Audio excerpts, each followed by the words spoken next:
Good afternoon. Hope all of you are doing well. Today we're going to be starting halfway down on Yud Tes Amud Aleph. We'll be learning Daf Yud Tes and as well Daf Chaf Amud Aleph, or at least a great part of it. It's a long Amud, so we'll learn most of it, but not quite all of it, and then we'll pick up the balance on Shabbos and Yirtzeh Hashem. So we're starting almost halfway down on Yud Tes Amud Aleph. We've been in the midst of a discussion about Megillas Tainus. Megillas Tainus, as Rashi indicated on the previous plot, was a book that indicated days that were set aside for Tainus, or days that were specifically set aside for celebration, and therefore would have a prohibition against hespedim and those types of things. So it says the Gemara, just about halfway down in the Yud Tes Amud Aleph, Masiv Rav Tuvi Bar Masla, Be'esrim Utmanya Bey, on the 21st day, on the 28th day, of that month, Rashi says, Dibra HaMascha Be'esrim Utmanya Bey, we're talking about the month of Adar. So Achas Bisurta Tavsa Liyehudai, there was one piece of good news for the Jews, to lo ya'idun me'oraisa, that they didn't have to hold themselves back from Torah. Shegazra hamalchus gezerah, because at that time the Romans had indicated that there would be a decree. And what was the decree? Shelo ya'asku b'Torah, v'shelo ya'mulu es b'neihem, v'sheichalalu shabbosos, that they were not allowed to learn Torah, that they were not allowed to circumcise their children, and that they were obligated to be machal Shabbos. So Ma Asa Yehuda ben Shamua v'Chavera. What did Yehuda ben Shamua do? We'll see that who this person is, and maybe more critically, when he lived, is a very important piece of this conversation. But what did he do? So Halchu v'Natzlu Eitza mimatronisa achas. There was a particular noblewoman from whom they would take advice. Shekol Gdolei Rome Mitsuyin Etzla. All of the greats, they would ask Eitza from her as well. And Amra Lahem, when the Jews went to go ask her for advice, she told them to do the following: Ba'u v'hafkinu, go make a hafkana, go picket it, go have some type of strike. You're going to go out in the streets and hold up signs. Balayla, do it at night, and they listened. So halchu v'hifkinu balayla, and Amru, here's what they said: Ei shamayim, referencing a Kadosh Baruch Hu, lo achechem anachnu, are we not your brothers? V'lo b'nei av echad anachnu. We're all related. We're all related because Esav was your ancestor, and our ancestor was Yitzchak. So it was Yaakov. So then we have everyone who we're all related. We're just cousins. You got to treat us a little bit nicer.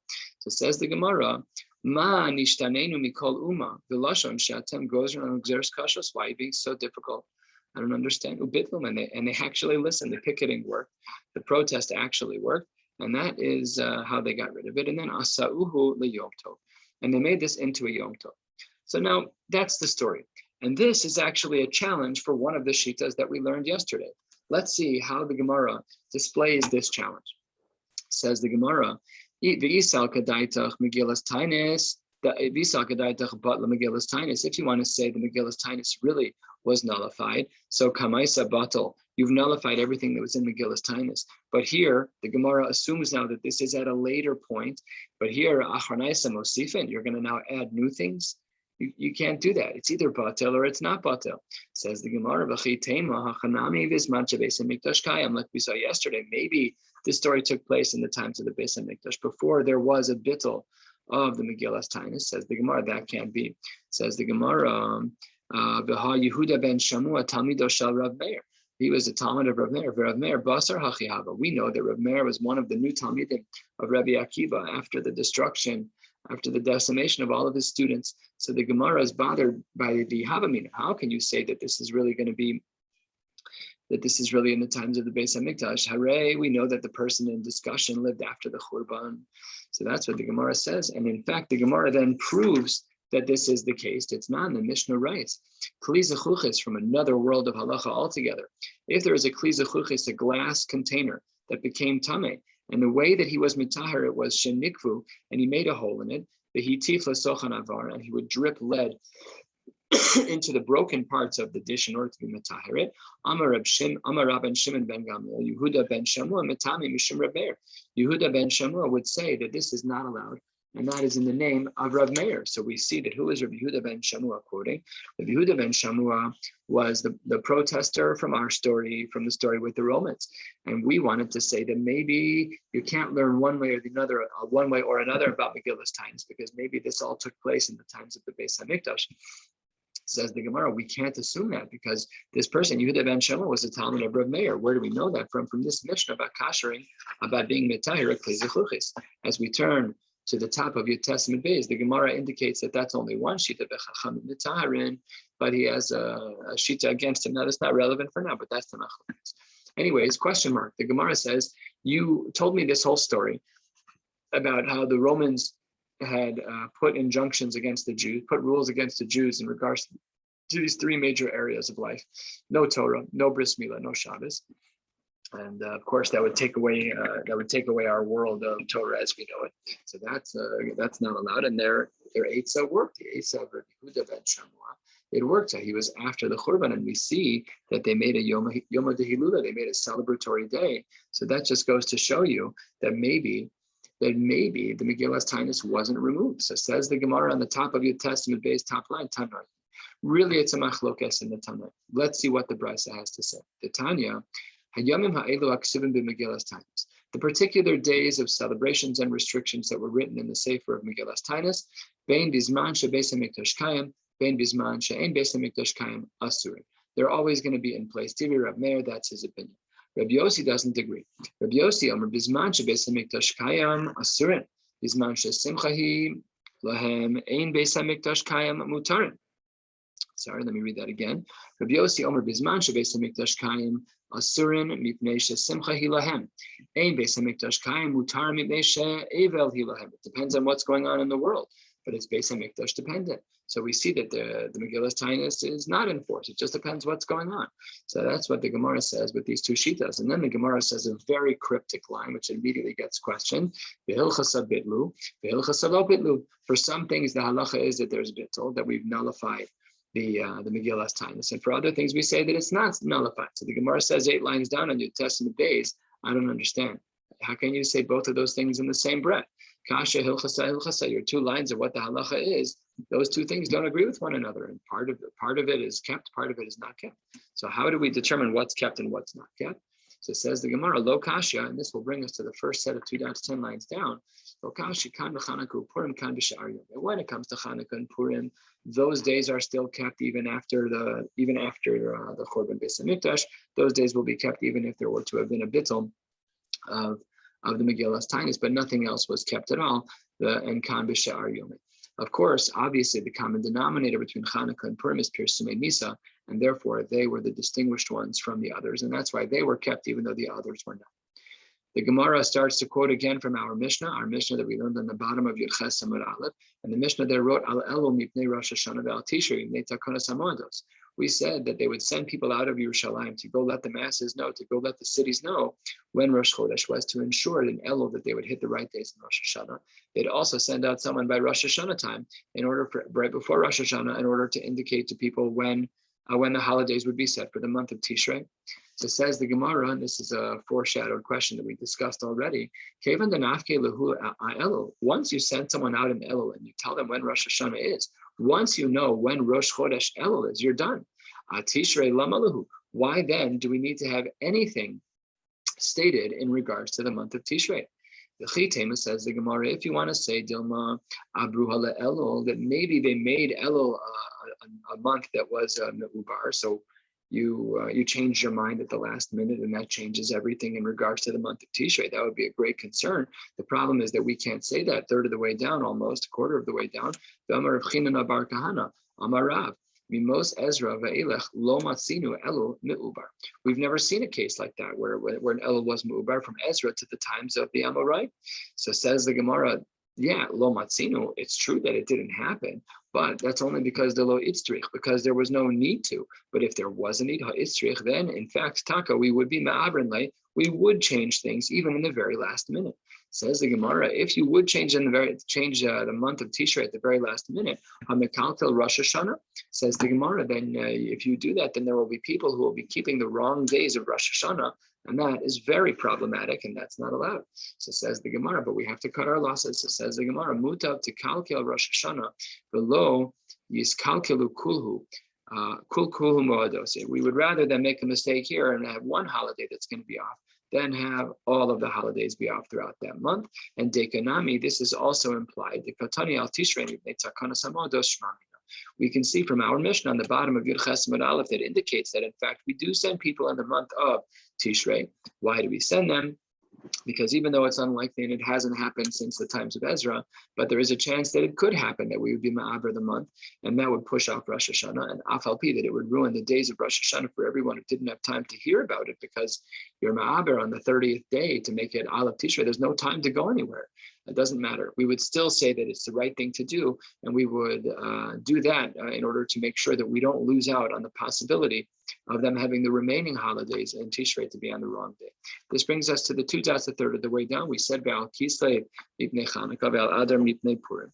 And says the Gemara about these two holidays where we would be sending people out in order to ensure people kept the holidays at the right time. Says the Gemara, Ve'ilu nis'abra Hashana yotzen af al Adar Sheni mipnei Purim loktan.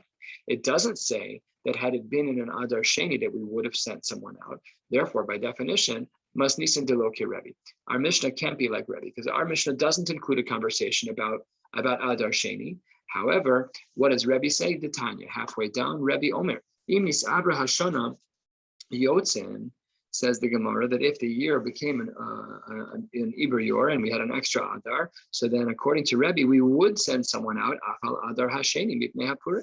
So then, says the Gemara, we seem to have a machlokas between our Mishnah and the Brisa that Rebbe quotes, which is interesting because Rebbe's the one who authored the Mishnah. So why didn't Rebbe include this in our Mishnah? That requires a discussion. I don't know the answer to that question, but either way, Rebbe's quoted here as not agreeing with the Mishnah that he wrote. A lot of humility to leave out his own shita. So our Mishnah leaves out the fact that Adar Sheni might have deserved to have a shliach sent. So our Mishnah clearly holds that one does not need to be sent, but Rebbe doesn't agree. So says the Gemara, what is their machlokes about? Maybe we should say as follows: Demar savar kol mitzvos hanohagos b'sheni nohagos b'rishon. That all of the mitzvos that would apply during the month of Adar, all of the halachos that apply in Purim, we can also apply in the month of Adar Rishon. We don't hold that way. We hold like the second shita that we're about to see, but maybe one of the shitas is that we can have Purim in either month that we want. To Mar Savar, Kol Mitzvos Hanohagos B'Sheni, Ein Nohagos B'Rishon. That really know the laws of Purim, all of those mitzvos and halachos, they have to be kept during Pesach, during Adar Sheni, and at no time else. So therefore, maybe that's the machlokas in our Mishnah, where we left out the line about sending someone to go let all the cities know about Adar Sheni. We left that out because it doesn't matter if you keep them in Adar Rishon or Adar Sheni. You can keep Purim whenever you want. Masha'in Kain, according to Rebbe, he's makbid. He says that Purim can only be kept in Adar Sheni and not in Adar Rishon. Therefore, we have to send people out to make sure that they keep the halachos in the right time. So maybe that's what their machlokas is about. And says the Gemara, absolutely not. Lo, the kulei alma mitzvos hanohagos b'sheni. Ein nohagos b'rishon, that everyone agrees that we are not allowed to do that, that the mitzvos of Purim apply only during Adar Sheni and not at all during Adar Rishon. Of course, we know that we paskin this way.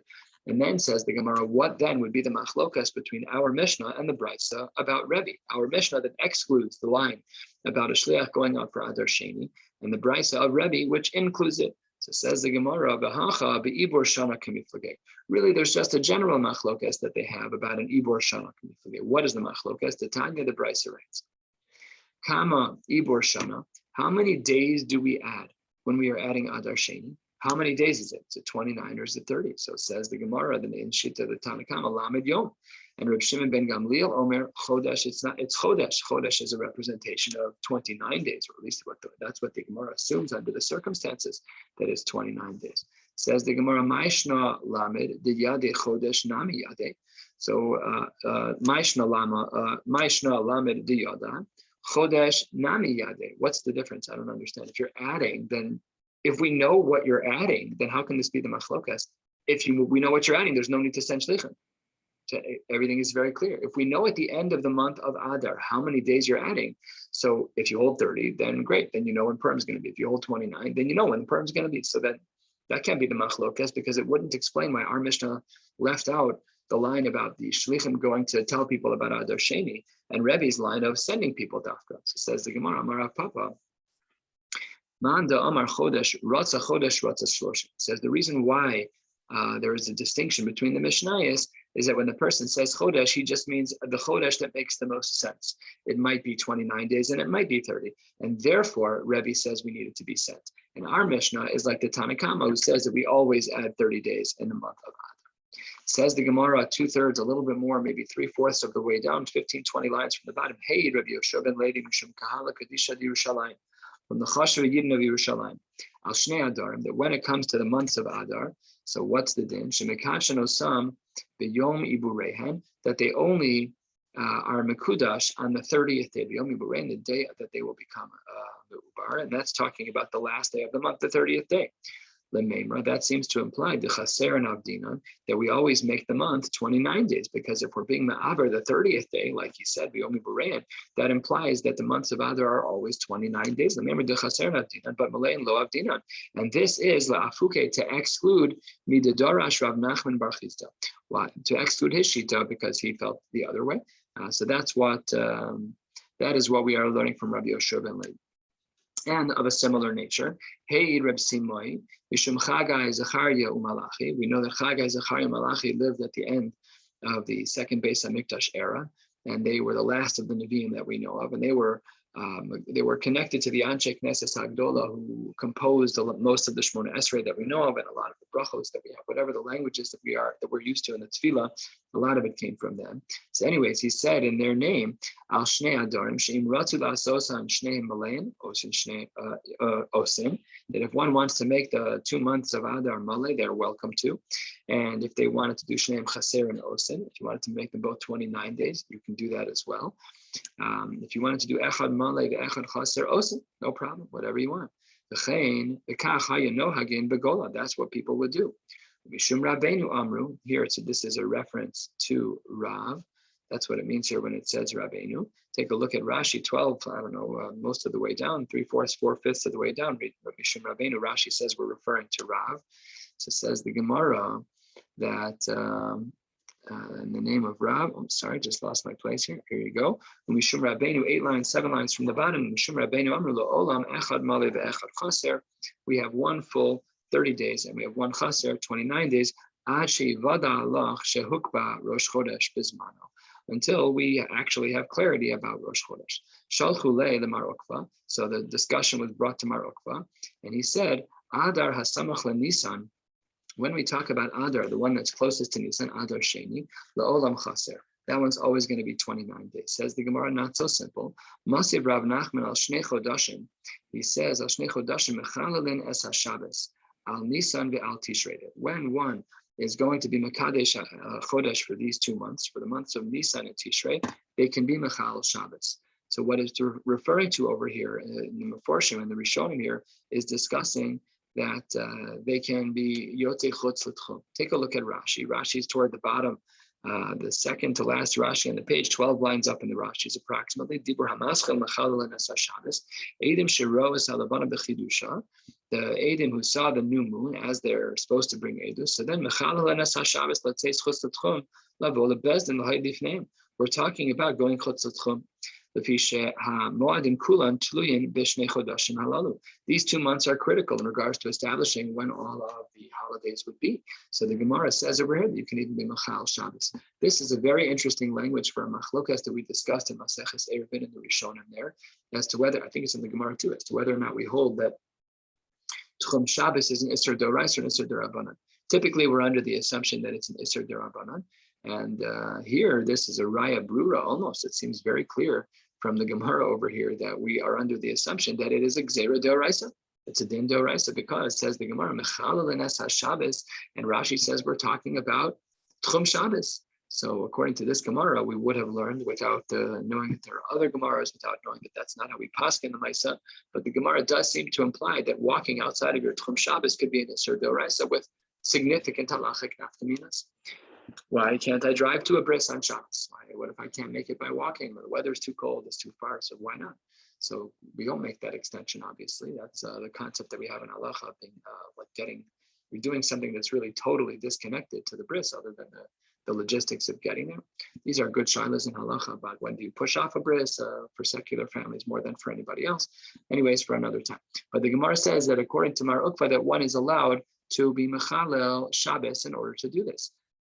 This is Oh, sorry, that's what the Gemara is asking at him in the name of Rav Nachman. So Masiv Rav Nachman that on these 2 months, Mechalanas Shabbos on Nisan Ve'al Tishrei. Now, Amris Bishlama, if you want to say that I understand that Zimnin Male Zimnin Chaser, that sometimes the month is going to be full and sometimes the month is not going to be full, and because of that, the change of 1 day will slide everything backwards or forward 1 day.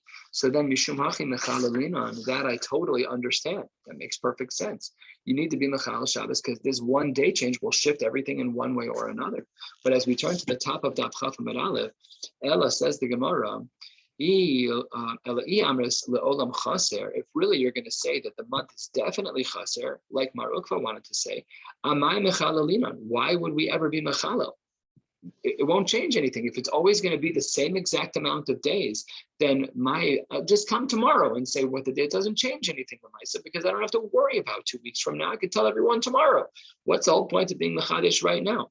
So says the Gemara that the answer to this question is mishum, because the mitzvah lekadesh al hariyah. The reason why is because that is the mitzvah, and this is very interesting. It's this mitzvah haba be'avera. A very interesting discussion in Lamdas as to how we get to this point. But that's what the Gemara says, is that it's a mitzvah, l'kadesh al hariyah.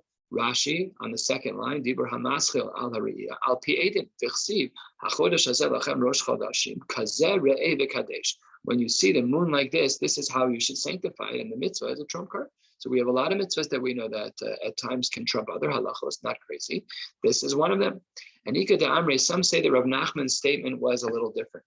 Ika Amri, that Amar Rav Nachman afan anami tanina, we've already learned this in the Brisa, al shnei chodashim mechalel lenas haShabbos, al Nisan ve'al Tishrei.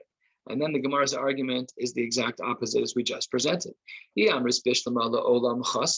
you want to say that we know that the month is always going to be chaser, we know that the month is always going to be 29 days, the month before Nisan Adar Sheni. So then Mishum Hachi, because of that, Mechalalina, the mitzvah lekadesh al hariyah. Then we know when it's going to be. So then we have a mitzvah to celebrate in that way, to do the mitzvah on that day. Good to go. Eliyamre zimnin male. Zimnun chaser, but if the argument is to say that maybe 1 month is male and 1 month is chaser, amay mechalalinan. Why would we say that? So says the Gemara, maybe we should do it tomorrow. So says the Gemara, had it been that the 3rd day fell out on Shabbos, I agree with you. But hacha b'mayaskinan, what case were we dealing with was the ikla yom shloshim ve'echad, where they weren't able to have the Eidim come by day 30. They didn't see what they needed to see, or the Eidim didn't make it in that time. And we never have a month that's 31 days in the Jewish calendar. So once we get to that point on Shabbos, the mitzvah l'kadesh al hariyah, then you have no choice. So then says the Gemara as follows. So Masiv Rav Kahana, Mikdash Kayam, when the Beis HaMikdash was built, Meheira Yibane, Mechalalin Af Al Kulan, Mipnei Takonas HaKorban, that we had a concern that the Korban Musaf always had to be brought on the right day. And therefore, if that's true, when we were Mekadesh the Chodesh, we would always do so, says the Gemara, we would always be Mekadesh the Chodesh, we would always be Mechal Shabbos when we would do that. Mikdash Kayim, Mechalalim, Afal Kulan Mipnei Takonas HaKorban. And it wasn't because of that, the fact that of the mitzvah, it was only because of the mitzvah of Lakadesh al Riyah, Nisan and Tishrei Nami Lav Mishum the mitzvah Lakadesh al Riyah. So therefore, maybe we should say that Nisan and Tishrei, it wasn't because you can stand be Mechalel because of any other concern. It was only because of this one particular problem of the Korban. It wasn't because of mitzvah Lakadesh. It says the Gemara, if you want to say Zimnin Male v'Zimnin Chaser Mishum Hachi Mechalalinan, that sometimes the month is 29, sometimes it's 30, and because when it comes up, there's a mitzvah to do so, we can be Mechalal. Eliyamris le'olam Chaser. But if you're going to say that really everything is supposed to be Chaser, that it's really supposed to be 29 months, and then there's no reason to do so. There's no reason to be Mechal Shabbos in such a case, because then we know exactly when the Korbanos will fall out. To Yufta, and that's a rejection of his sheet. We're going to stop right here on Shabbos. We're going to learn from here, and we'll learn a significant amount. The next time it is short, but an important plan. We will pick up from here tomorrow at the very last of the short lines. Wishing you all